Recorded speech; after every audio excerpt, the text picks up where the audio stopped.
Have you ever felt confused after a conversation with your partner? They said one thing, but you couldn't shake the feeling that they meant something else. Maybe he said, "I'm fine," but his tone suggested the opposite. Or she said, "Do what you want," and you knew very well it didn't mean permission. It meant danger. If this sounds familiar, you are not alone. Relationships are full of these hidden codes, subtle signals, and unspoken intentions. And unless we learn how to interpret the language of intentions, the deeper meaning behind words, we risk misunderstanding each other again and again.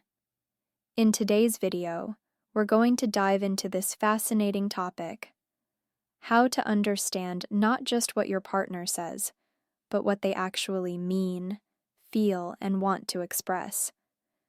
This is not about mind reading or manipulation. It's about emotional literacy, empathy, and communication skills that can transform your connection. Stick with me until the end, because I'll also share practical tools you can start using today to decode your partner's words and respond in a way that builds intimacy instead of distance. So let's begin with a simple but powerful truth. Words are only the tip of the iceberg. Research in communication shows that the literal content of words carries maybe 7% of the message. The rest is in tone, context, body language, timing, and the history between two people. This means that if you listen only to the words, you are missing most of the meaning. Think of it as reading a text message without emojis. You get the skeleton of the sentence, but none of the emotional flavor. Now here's the first key principle. Every word carries an intention. When your partner speaks, they're not just transmitting information, they are revealing something about their inner world. Sometimes the intention is clear. "I'm hungry" usually just means I want food. But in relationships, many statements come wrapped in layers. "You never spend time with me" might not be an accusation. It might be a hidden plea. "I miss you and I need to feel closer to you." The challenge is to listen beyond the literal phrase and tune into the emotional frequency underneath. So how do we do that? Let's break it down. Step 1. Pay attention to tone and delivery. The exact same words can mean radically different things depending on how they are said. "I'm fine" can be genuine, neutral, sarcastic, or defensive. If you only hear the literal meaning, you'll take it at face value and miss the truth. But if you slow down and notice the music of the words, the pace, the pitch, the volume, you'll start to sense the real intention. Here's a curiosity check. Next time you hear something confusing, ask yourself, "If I had to guess the emotion behind these words, what would it be?" That little pause can shift you from reacting to interpreting. Step 2. Notice the context. Words don't exist in a vacuum. A phrase like, "do what you want," means something entirely different depending on the emotional climate of the moment. Did you just finish an argument? Is there unresolved tension? Has this phrase been used sarcastically before? When you understand the background, the meaning becomes clearer. Without context, you're like a traveler in a foreign country who knows the dictionary but not the culture. Step 3. Look for patterns. One isolated comment can be misinterpreted, but repeated phrases create a map of your partner's intentions. If your partner often says "I don't care" when you suggest plans, it might not mean indifference. It might mean they want you to take the lead. If they constantly say "it's okay" after you cancel plans, it may not mean they're fine. It could be silent resentment building up. Patterns reveal the hidden rules of your relationship.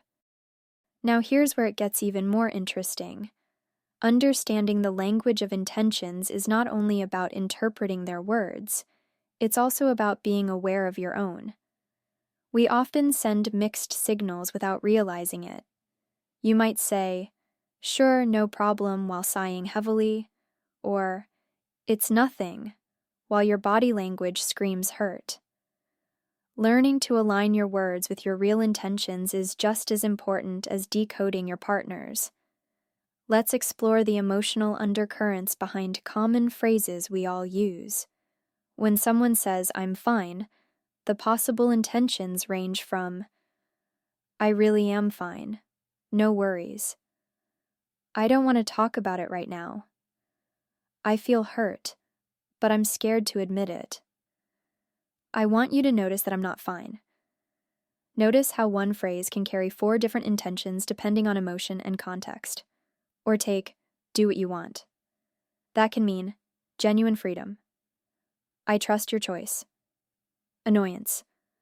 "I don't agree, but I won't fight." Testing. "I want to see if you'll consider my feelings anyway." Withdrawal. "I've given up on being heard." See how layered this is? If you only take it literally, you risk misreading the relationship script. Now, let's add another layer: cultural and gender dynamics. Studies suggest that women are often socialized to express intentions indirectly, especially when it comes to conflict. Instead of saying, "I'm hurt," she might say, "It's fine," hoping her partner will read between the lines. Men, on the other hand, may be socialized to hide vulnerability, so they use short, closed phrases that mask their emotions.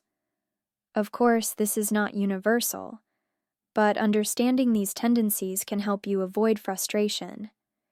Instead of thinking she's being passive-aggressive or he's shutting down, you can reframe it as, "This is how they've learned to protect themselves. What's the intention underneath?" So how do we bridge these gaps in real life? Here are some practical strategies.